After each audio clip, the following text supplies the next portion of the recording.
We divide 528 by 5 in a long division method. 5 times 1 is 5. On subtracting we get 0.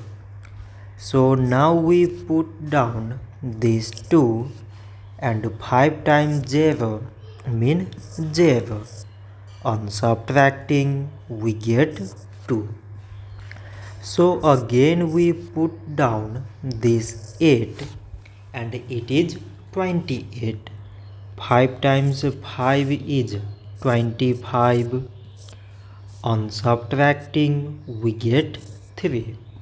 So now we have no any other number to put it down. So we take here decimal so that we put 0. So it is 30 and 5 times 6 is 30.